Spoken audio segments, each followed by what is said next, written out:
Primer ataque de Al-Qaeda contra los Estados Unidos. Mueren cientos de personas en los atentados contra 2 embajadas estadounidenses en África. La envergadura del atentado fue enorme. Es el inicio de una nueva era de terrorismo. Las consecuencias fueron tremendas. Fue una declaración de guerra contra los Estados Unidos. Para la CIA, solo hay un hombre que puede dar caza a los asesinos. El legendario agente John Bennett. Es emprendedor, agresivo. Es justo el tipo de persona que querrías al mando en una zona de guerra. Los terroristas actúan desde un país donde los Estados Unidos no pueden intervenir. Era muy peligroso. Los clanes somalíes podían traicionarte por unos dólares. La misión supersecreta: infiltrarse en el país más peligroso del mundo, iniciar la Operación Celestial Balance y trabajar con el equipo 6 de los SEAL para hacer justicia.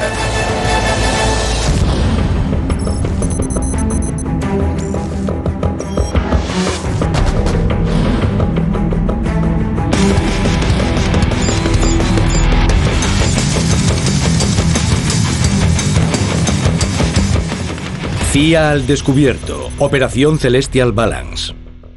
Es la ajetreada mañana del 7 de agosto de 1998 en Nairobi, la capital del estado africano oriental de Kenia.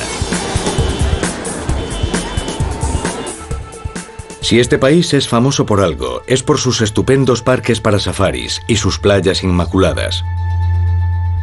Es una parte de África que no suele aparecer en los titulares de prensa. Tras dar las 10:30 de la mañana, una furgoneta se acerca a la embajada de los Estados Unidos y en vez de aminorar la velocidad en la barrera, acelera.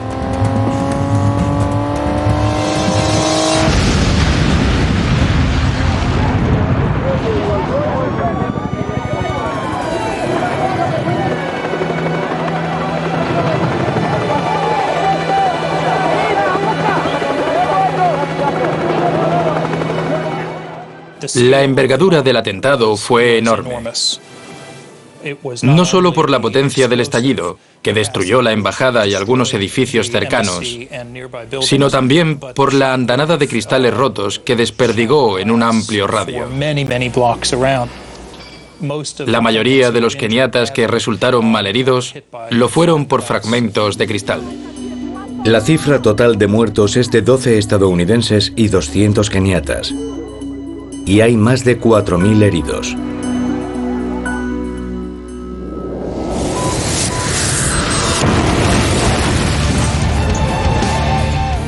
Casi al mismo tiempo, otra bomba estalla ante la embajada estadounidense en Dar es Salaam, la capital del vecino país de Tanzania.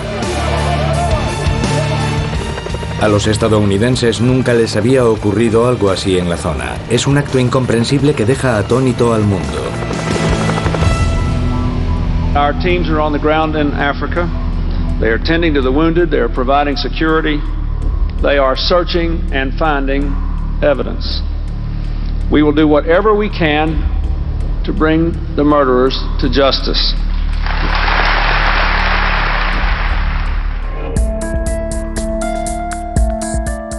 Para un puñado de expertos de los organismos de inteligencia y seguridad estadounidenses, enseguida queda claro que la complejidad de una operación semejante no puede haber sido obra de individuos que trabajen solos. Y sospechan que un jeque saudí del que pocos han oído hablar, llamado Osama Bin Laden, está tras los ataques. A principios de año había declarado la guerra santa contra los Estados Unidos. Y ahora es evidente que quiere que el mundo sepa que ese país tiene un enemigo implacable, que atacará sin avisar. Los atentados de 1998 contra las embajadas fueron un punto de inflexión. Hasta entonces Al-Qaeda había sido una presencia oscura y en segundo plano. El público no la conocía. No era muy conocida fuera de los círculos de inteligencia.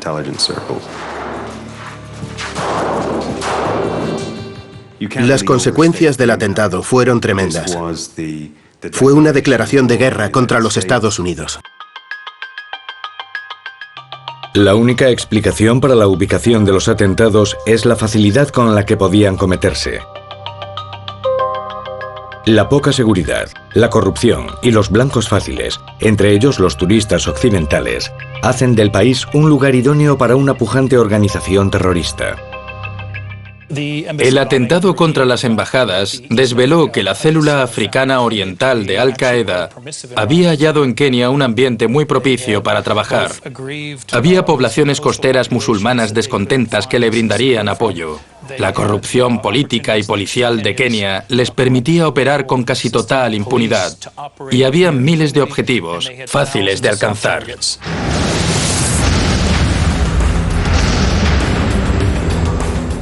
Casi de inmediato, los Estados Unidos atacan objetivos conocidos de Al-Qaeda. Today I ordered our armed forces to strike at terrorist-related facilities in Afghanistan and Sudan. Pero los americanos no logran lo que buscaban. El ataque contra una base de Sudán destruye una inofensiva fábrica farmacéutica. 75 misiles destruyen 4 campos de adiestramiento de Al-Qaeda en Afganistán, con el objeto de matar a Osama Bin Laden, pero no está en ninguno de ellos. Además de perseguir a Osama Bin Laden, la CIA quiere a la célula responsable de la planificación y ejecución de los atentados. A las pocas horas del atentado, la policía keniata tiene un asombroso golpe de suerte. Detiene a un hombre que resulta ser uno de los atacantes suicidas. Uno que se asustó y huyó en el último momento. En su teléfono móvil hay números que confirman su vínculo con Al-Qaeda. Pero el hombre aporta un dato todavía más valioso: el nombre de su contacto de Al-Qaeda en Nairobi. Se trata de Harun Fasul.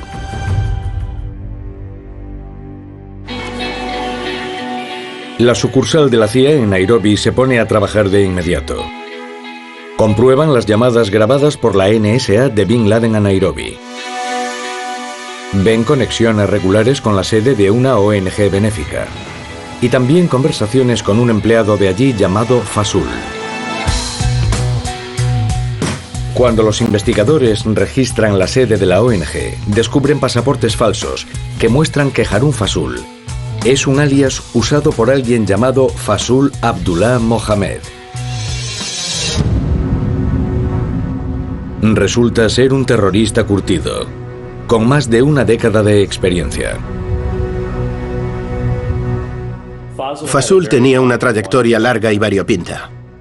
Se movía por varios sitios distintos, dentro y fuera de África, llegando incluso hasta Pakistán. Era el secretario personal de Osama Bin Laden y luego se instaló con él de nuevo en Sudán. Fasul era uno de los jefes de operaciones en el extranjero. Se encargaba de los grandes atentados de Al-Qaeda, sobre todo en el Cuerno de África. Hacía viajes a Kenia, a donde fue para preparar los ataques contra las embajadas, y se encargó de la logística y la financiación. Los investigadores también descubren que Fasul cuenta con la ayuda de un joven protegido llamado Saleh Ali Naban. En posteriores interrogatorios, descubren que los dos terroristas huyeron de Kenia la víspera de los atentados. Los analistas de la CIA deducen que se han marchado a un país en concreto. La violenta, anárquica y caótica vecina de Kenia, Somalia, es el refugio perfecto para los terroristas que huyen. Durante años ha sido área restringida para los estadounidenses, debido a la famosa batalla de Mogadiscio, de 5 años antes.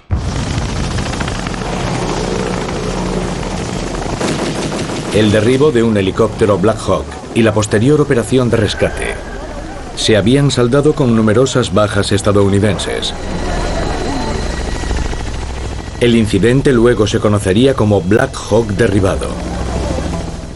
18 soldados de élite estadounidenses resultaron muertos y también cientos de somalíes. Los Estados Unidos se retiraron y los somalíes tuvieron que apañárselas solos durante varios años.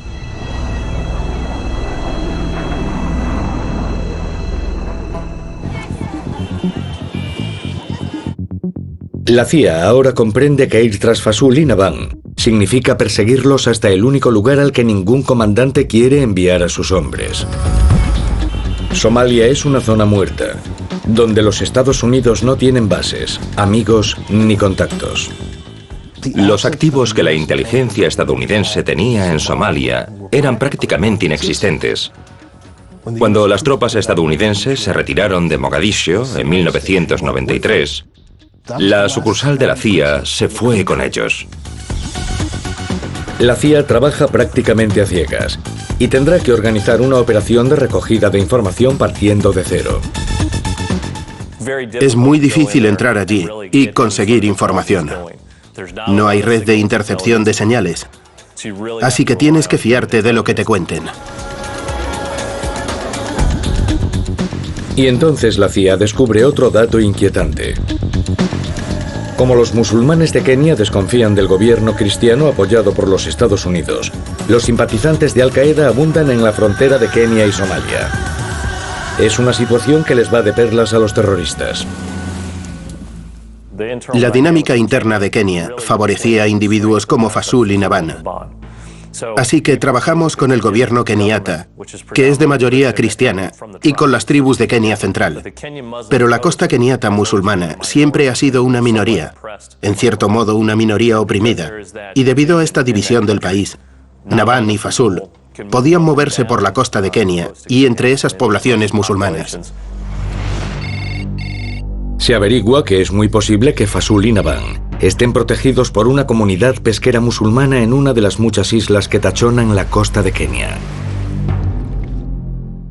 Fasool construyó redes en Nairobi, sobre todo en el barrio conocido como Eastleigh, que es una zona de chabolas, e hizo otro tanto por toda la costa de Kenia. Iba por todos esos lugares, luego regresaba a Somalia, e incluso allí reclutaba keniatas que adiestraba en Somalia y luego volvían a Kenia. Sabían manejar muy bien esas redes. Les daban cierta capacidad para moverse por toda la costa. Cuando llegaba la hora de ejecutar un ataque, sabían exactamente cómo hacerlo. Y contaban con una red sólida para ello. Haciéndose pasar por pescadores y casados con mujeres de la zona, los terroristas empiezan a avanzar hacia los puertos de Somalia, creando estructuras logísticas y redes que les permitan el siguiente ataque. Resultó que la célula africana oriental de Al-Qaeda utilizaba Somalia igual que muchos empresarios, es decir, como una gran tienda libre de impuestos. En sus puertos costeros podían mover dinero, hombres y mercancía de la playa al camión e introducirlos en África Oriental sin control alguno. La célula tiene ahora presencia en ambos países y es capaz de actuar enseguida, en cuanto le convenga, aprovechando la proximidad de un estado anárquico a un territorio indefenso contra el terrorismo. La diferencia entre Kenia y Somalia, sobre todo para Al-Qaeda, es el acceso a los objetivos occidentales. Para atacar a un occidental desde Somalia, tienen que salvar un gran trecho, tienen que organizar una operación de envergadura, y no puedes hacerlo sin el apoyo de una red en el otro país con acceso a los objetivos. En Kenia tenían una red que podía apoyarlos y contaban con un refugio seguro en Somalia al que podían huir. Kenia se convirtió en el lugar idóneo para que Fasool y Nabhan atentasen contra Occidente. La CIA sabe que con todos sus recursos y poder, los Estados Unidos podrían enviar tropas y llevar a los terroristas ante la justicia. Sin embargo, desde el desastre de la operación Black Hawk, en Washington nadie tiene ganas de enfrentarse a Somalia. Luego, un día de septiembre de 2001, todo cambia.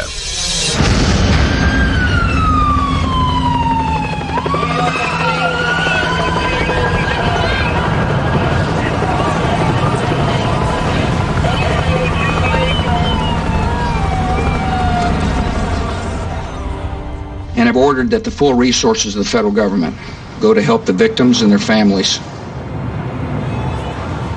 and to conduct a full-scale investigation to hunt down and to find those folks who committed this act.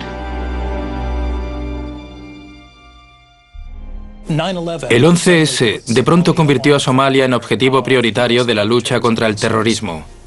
El gobierno estadounidense tenía buenos motivos para creer que cuando golpeara a Al-Qaeda en Afganistán, la organización se dispersaría hacia lugares sin gobierno, donde estaría fuera del alcance del brazo de la ley.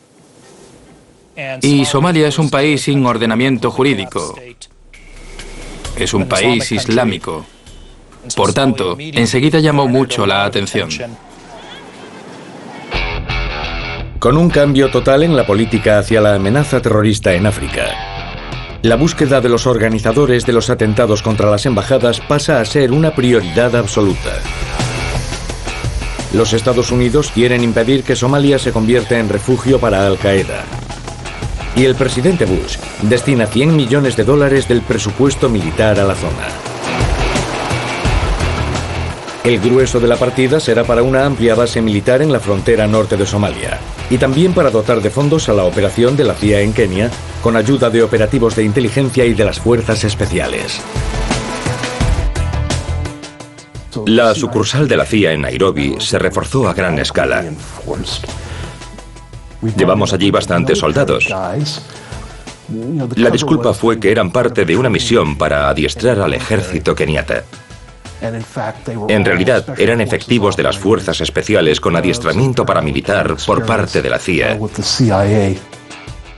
Esos hombres se convirtieron en el núcleo para intentar averiguar qué pasaba dentro de Somalia.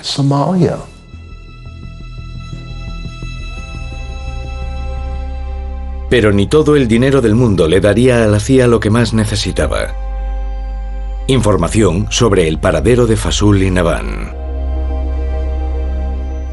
La agencia necesitaba contactos en Somalia, y pese al aumento de la inversión, un año después del 11S todavía seguía sin pistas.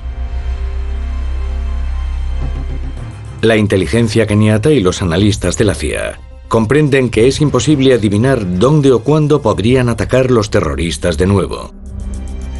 Lo único que saben seguro es que es cuestión de tiempo que lo hagan. 28 de noviembre de 2002. Una de las joyas de la industria turística de Kenia es su costa tropical. Y un complejo vacacional muy solicitado es el Hotel Paradise, cerca del concurrido puerto de Mombasa. Los israelíes suelen acudir desde Tel Aviv para pasar una semana al sol. Es la festividad judía de Hanukkah.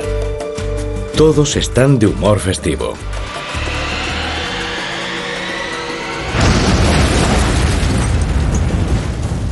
De repente, un coche estalla delante del hotel. 16 personas mueren, entre ellas 10 keniatas y 3 israelíes. Muchos más resultan heridos.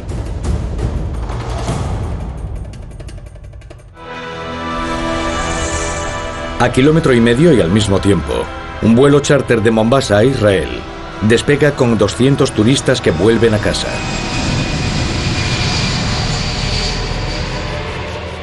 Nada más despegar, 2 misiles tierra-aire salen rumbo al avión.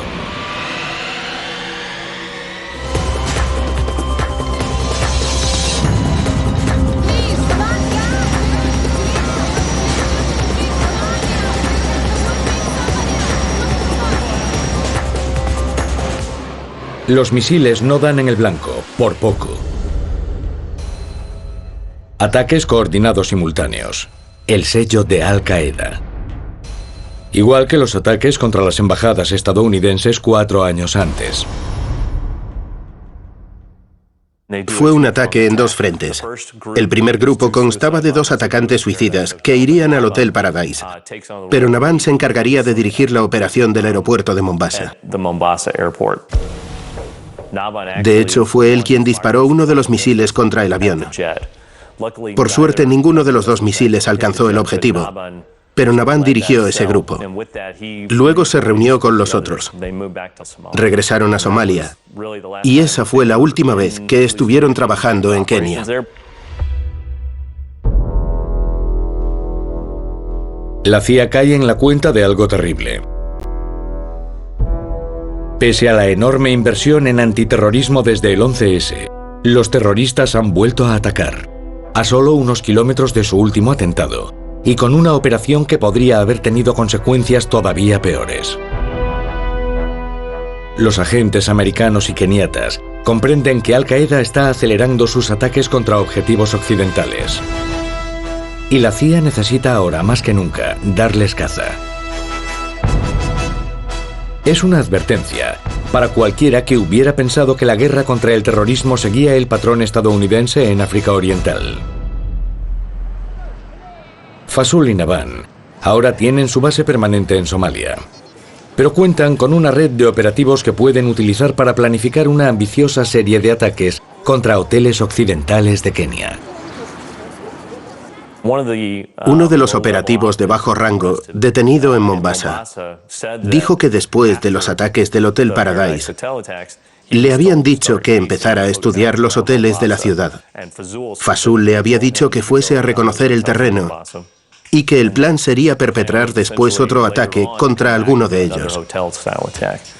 Pero a ese operativo lo vieron un par de veces por la costa de Kenia, lo que hizo sospechar que estaba reconociendo el terreno para atacar de nuevo allí. Y entonces se produce un avance. Las conversaciones telefónicas interceptadas desvelan un gran aumento de la actividad de Al-Qaeda en la capital de Somalia, Mogadiscio. Eso sugiere que debe de ser la base de operaciones de la célula terrorista. La célula africana oriental de Al-Qaeda empezó a ir y venir de Mogadiscio a Kenia. Eran lo que el gobierno estadounidense denominaba objetivos de gran valor, unas 5 personas.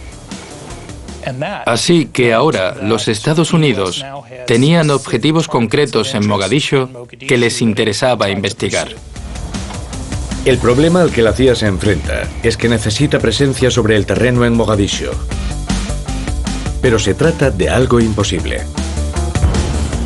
Somalia es un país sin ley.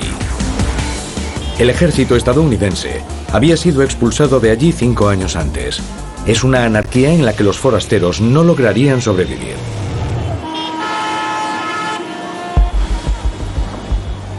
Luego sale a la luz un dato de crucial importancia.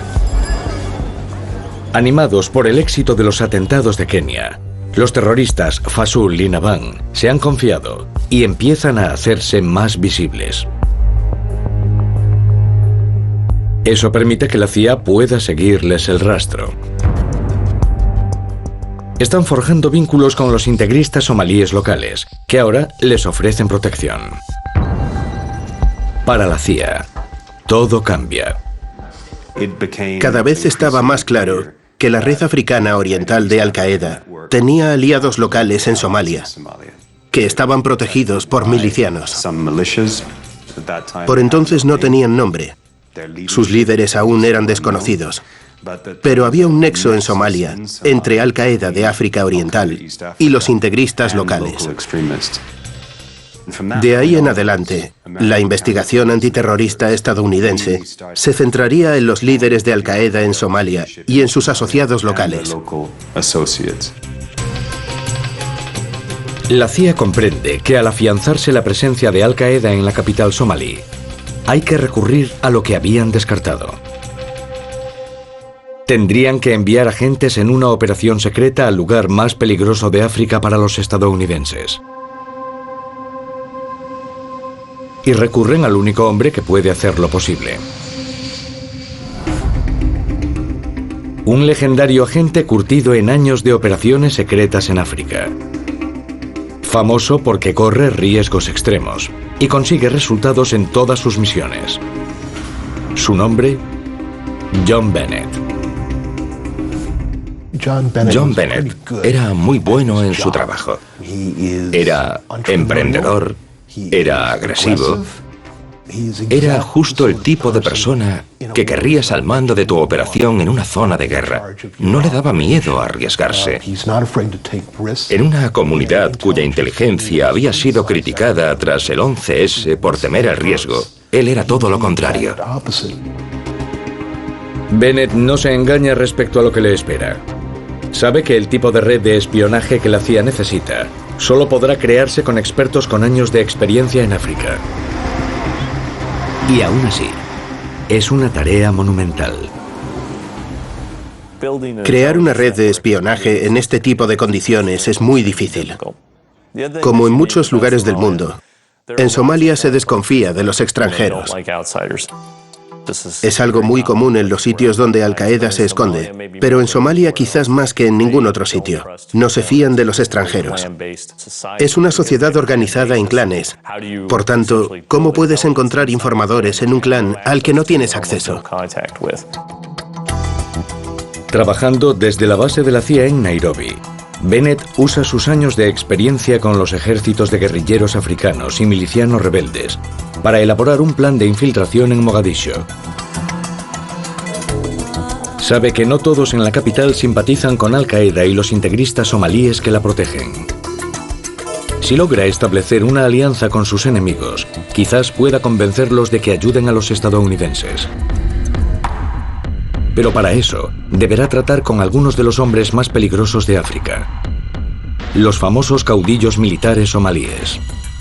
15 de marzo de 2004. Bennett envía a Somalia a sus mejores agentes con grandes sumas de dinero. La táctica estadounidense para apresar a los valiosos objetivos que iban y venían de Mogadiscio fue recurrir a intermediarios. El gobierno estadounidense recurrió a los posibles aliados que había por entonces, varios líderes de clanes guerrilleros y hombres de negocios con nutridos ejércitos privados para defender sus posesiones. Les pagó para intentar capturar a la célula africana oriental de Al-Qaeda. Bennett sabe que lo único que conquistará a los caudillos militares es el soborno a la antigua. En Mogadiscio, más que en ningún otro sitio, el dinero manda. La estrategia es sencilla. Dinero contante y sonante para comprar colaboradores y la información necesaria. Cuanto mejor el colaborador y más útil la información, mayor la recompensa. En un mundo en el que todos se traicionan entre sí por un precio, quien tenga más dinero conseguirá lo que quiera. Era un trabajo muy peligroso. Los clanes somalíes lo mismo te traicionan por unos dólares como cooperan contigo. Así que los americanos que trabajaban en esa parte del mundo con esos caudillos de clanes arriesgaban la vida. Utilizábamos cualquier recurso para conseguir el objetivo. Pero no teníamos embajada, cobertura diplomática, ni protección de las leyes internacionales si alguno de los nuestros era capturado. Era un trabajo muy peligroso. El acercamiento de Bennett a los caudillos militares parece dar resultado. Poco a poco empiezan a capturar sospechosos y se los entregan a la CIA. Los contactos en los clanes se utilizaron para identificar y localizar a los líderes de Al-Qaeda. La primera parte del resto del proceso fue capturar a algunos de los sospechosos y entregárnoslo. La única pega es que entre ellos no están los terroristas Fasul y Naban. Pero aunque Bennett no captura a las personas que busca, al menos las nuevas alianzas con los caudillos militares le permiten desplegar una segunda línea de ataque. Recurre a una unidad supersecreta de la CIA, creada ex profeso para infiltrarse en los lugares más difíciles en operaciones encubiertas y apoderarse de objetivos e información. La División de Actividades Especiales. Trabajan con especialistas en comunicaciones pertenecientes a la Unidad de Apoyo a Inteligencia. Bajo la protección de los caudillos militares, pueden trabajar muy cerca de Al-Qaeda en la capital somalí. Tienen años de experiencia en seguimiento de insurgentes en Afganistán. y saben crear redes de agentes e informadores locales.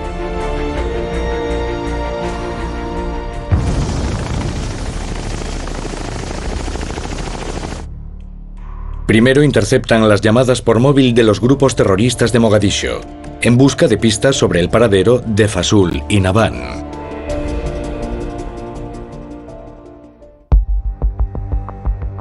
Luego, Bennett recurre a una tercera táctica. Las carreteras somalíes están llenas de camiones que llevan mercancía a través de las fronteras hasta Kenia y Etiopía. Conductores y comerciantes viajan mucho por el país, y si les pagan bien trabajarán como espías. Casi de inmediato las sucesivas tácticas de Bennett dan resultado. Varias fuentes confirman la existencia de una nueva célula de Al-Qaeda dirigida por Naban y un plan bastante avanzado que podría causar muchísimos muertos. Naban planea alquilar un avión y estrellarlo contra la embajada de los Estados Unidos en Nairobi. 2 camiones con bombas estallarían de forma simultánea a las puertas del complejo recién construido. Todos los vuelos entre Somalia y Kenia quedan suspendidos de inmediato y se evacúa la embajada.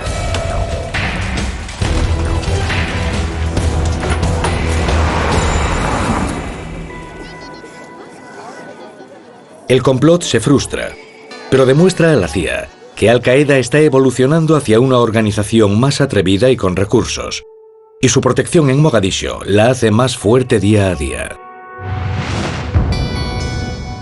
La estrategia del agente de la CIA John Bennett debería proporcionar sospechosos y acercar a los investigadores a los terroristas, pero encuentra un problema. Con el paso de los meses, queda claro que los caudillos militares aceptan el dinero de la CIA, pero a cambio solo dan excusas. Los individuos y los clanes a los que habían pagado no eran los mismos subclanes que protegían a los objetivos de la misión. De modo que les costaba bastante llegar a ellos y conseguir información en esas zonas. Por otra parte, a esos jefes milicianos no les hacía mucha gracia el riesgo que implicaba entrar en un piso franco y apoderarse de unos supuestos miembros de Al-Qaeda enfrentándose a un clan rival, porque podría desencadenarse una guerra de clanes. Parece que John Bennett no consigue nada con el dinero, y los milicianos tratan a los americanos con desdén. Saben que tienen la sartén por el mango, y la CIA no tiene a otro a quien recurrir para llegar a la gente y la información que necesita.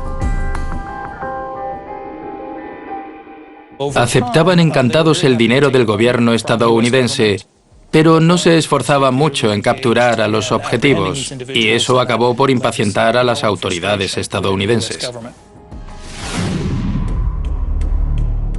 Entonces surge un nuevo problema. Bennett descubre que los milicianos están falseando información y detienen a personas inocentes solo para seguir obteniendo dinero. Parece ser que los pagos en metálico están convirtiendo el espionaje antiterrorista en un negocio en las calles de Mogadiscio. Había muchísimos implicados en el negocio.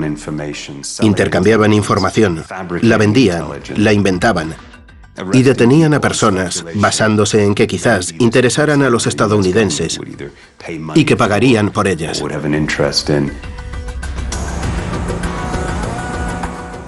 La detención de sospechosos de Al-Qaeda era bastante impopular, porque los milicianos no siempre comprobaban si capturaban a la persona correcta. Además, los tratos con los caudillos militares debían ser una operación encubierta. Pero se estaba corriendo la voz de que la burda operación de antiterrorismo estaba respaldada por la CIA. Eso hacía todavía menos populares a los americanos en las calles de Mogadiscio, que acababa entregada totalmente a los integristas. La colaboración de la CIA y de otros sectores del gobierno estadounidense con los líderes de la milicia somalí era un secreto a voces. Hay muy pocos secretos en Somalia, y algunos de los caudillos que participaban en esas operaciones querían que se supiera que eran amigos de los americanos y se jactaban de ello. De modo que el apoyo estadounidense pronto quedó claro. Se sabía que los líderes de las facciones recibían pagos en metálico y equipamiento especializado para recoger información y vigilar los lugares que se creían relacionados con Al-Qaeda.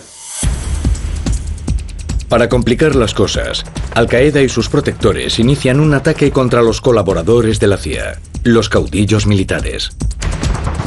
Los enfrentamientos entre facciones estallan en las calles. Los caudillos y los líderes milicianos perseguían a efectivos de Al-Qaeda y a sus amigos somalíes. Por otra parte, los milicianos somalíes, amigos de Al-Qaeda, empezaron a saber quién participaba en las operaciones de antiterrorismo y fueron a por ellos. Así que hubo asesinatos y ataques recíprocos entre las dos facciones.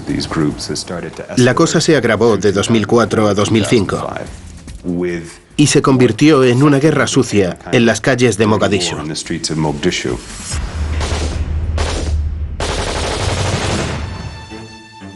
Luego, los expertos en comunicaciones de la Unidad Especial estadounidense descubren mediante escuchas una información preocupante. Los integristas somalíes que protegen a Fasul y Naban están ganando rápidamente adeptos y fuerza en la capital.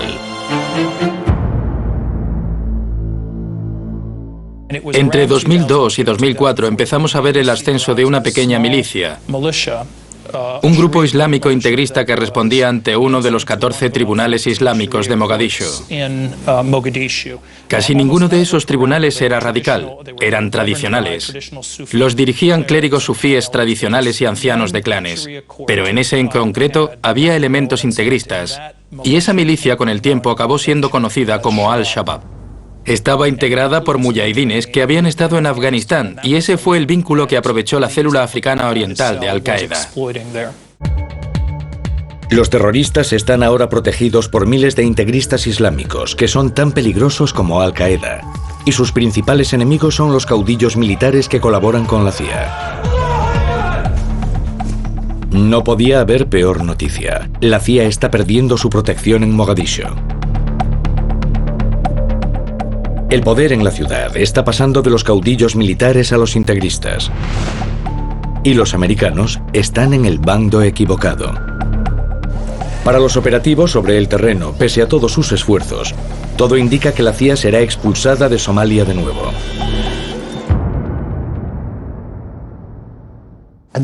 Y entonces ocurrió algo extraordinario. Las fuerzas armadas etíopes invadieron Somalia.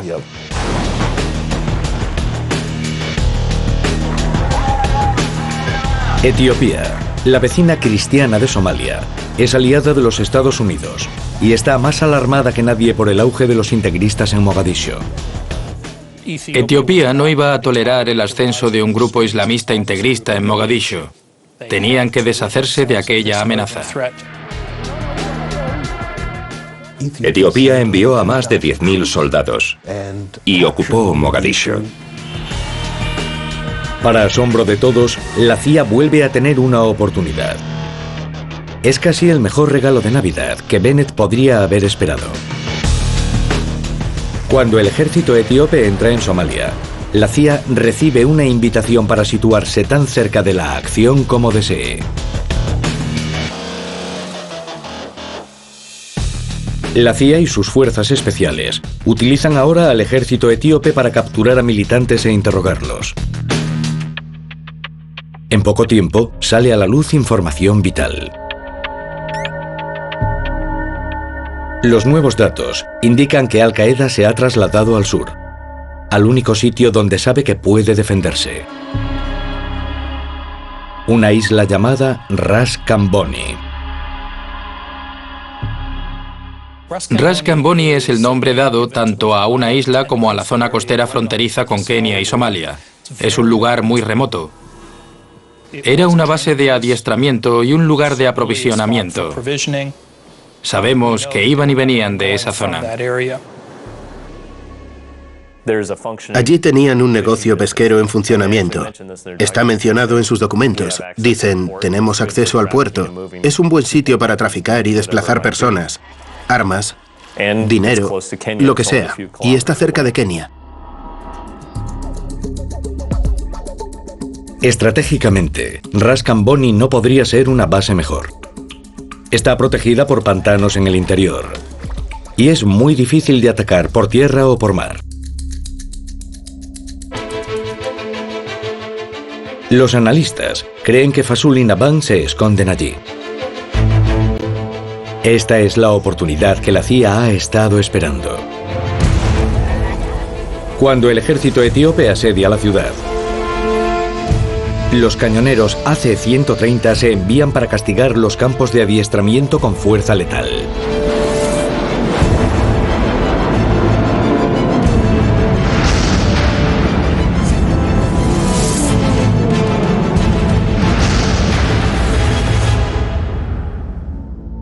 Los campamentos quedan arrasados.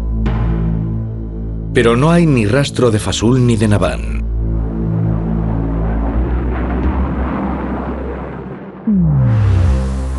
Una vez más, los líderes de Al-Qaeda han escapado de la red de la CIA. Es difícil no llegar a la conclusión de que el único modo de eliminar a los terroristas es poner efectivos sobre el terreno y enviar a las fuerzas especiales. Pero sería arriesgarse a otro Black Hawk derribado. En Mogadiscio, la situación política, cada vez más inestable, implica que a los americanos se les acaba el tiempo para encontrar a los terroristas. Pese a la invasión etíope, Al-Shabaab, los protectores integristas de los terroristas de Al-Qaeda, Fasool y Nabhan, está ganando popularidad con rapidez. En ese momento, a principios de 2007, Al-Shabaab pasa de ser una pequeña milicia islamista con unos 400 mujahidines a ser una organización mucho mayor que incluye a miles de somalíes que la apoyan tácticamente para echar a los invasores etíopes de Somalia. Por tanto, Al-Shabaab ahora se elige en adalid del sentimiento antietíope que se afianza en Somalia. La CIA sabe que el poder de Al-Shabaab significa que será cada vez más difícil atrapar a sus aliados Fasool y Nabhan. A continuación, la División de Actividades Especiales de la CIA descubre información de que los terroristas tienen problemas. Una crisis política en Al-Shabaab significa que han empezado a pelearse entre ellos. Los protectores de Fasool y Nabhan están perdiendo eficacia. Eso podría dejarlos al descubierto y darle a la CIA la oportunidad que tanto necesita. Había disputas internas en el seno de Al-Shabaab. Discutían sobre quién sería el líder, quién estaría al mando, si eran más importantes los problemas somalíes o esos luchadores extranjeros que habían llegado. Las disputas hacen que uno de los terroristas, el líder de Al-Qaeda, Saleh Ali Nabhan, se desplace con más frecuencia para mediar en ellas y alcanzar pactos. Esos desplazamientos facilitan su vigilancia. La CIA localiza enseguida su domicilio en la capital. Es vigilado día y noche. Averiguan que de vez en cuando Nabhan viaja al sur de la capital, por lo general en un solo vehículo, y va poco armado.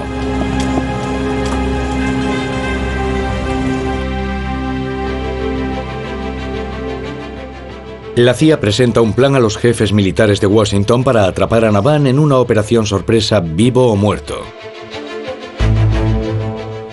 Se denomina Operación Celestial Balance. La quinta flota estadounidense recibe orden de esperar cerca de la costa somalí. Se lanzan minidrones silenciosos para vigilar las carreteras que van al sur desde Mogadiscio. Los buques de la Armada llevan drones propios llamados Scan-Eagles. Son minidrones que pueden lanzarse desde la cubierta de una fragata o un destructor. Y son estupendos para operaciones de vigilancia secretas. Son silenciosos y pueden estar en vuelo de 7 a 8 horas. Los equipos de vigilancia de la CIA destacados en Mogadiscio informan de que Nabhan está en marcha. Salta la alarma en Washington. Circulará por la carretera durante unas 4 horas. En el Pentágono y la Casa Blanca, las autoridades se reúnen para discutir las opciones. La zona en cuestión está fuera del alcance de la base de drones más cercana. Eso descarta un ataque con un avión no tripulado. Un misil de crucero quizás no alcance a un vehículo en movimiento. Y un solo coche podría evadirse del ataque de un cañonero AC-130. Las opciones disminuyen rápidamente, y los jefes militares del Pentágono deben pensar en una operación en el país más peligroso del mundo para los soldados estadounidenses. Los comandantes insisten en que para enviar soldados allá es necesaria la ventaja de la sorpresa. Pero Navhan viaja por campo abierto, el peor terreno para una emboscada. Es crucial actuar con precisión y localizarlo. El ataque nunca se habría efectuado sin saber a ciencia cierta dónde estaba Navhan exactamente. Era necesaria información en tiempo real de los drones de reconocimiento.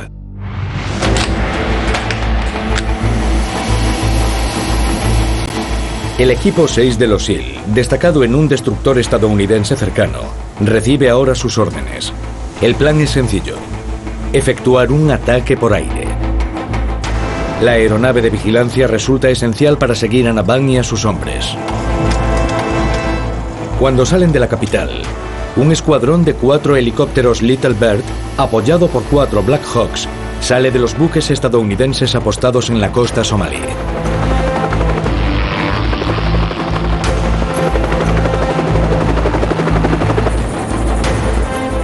Localizada la situación de Navhan, el equipo 6 de los SEAL interviene y ataca al terrorista de Al-Qaeda.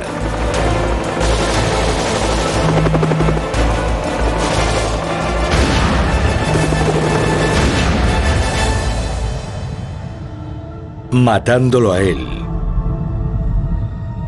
y a sus acompañantes.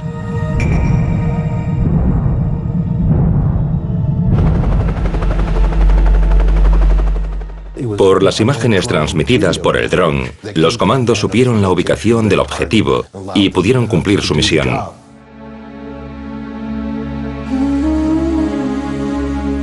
El cadáver de Navhan se traslada para su identificación formal y luego ser sepultado en el mar.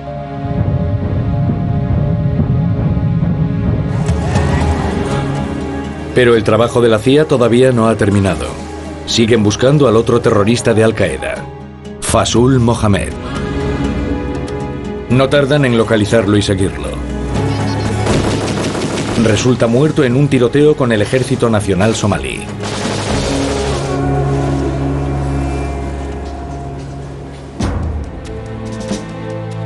Con los 2 terroristas más buscados de África fuera de combate, se ha hecho justicia para las víctimas de los atentados contra las embajadas estadounidenses.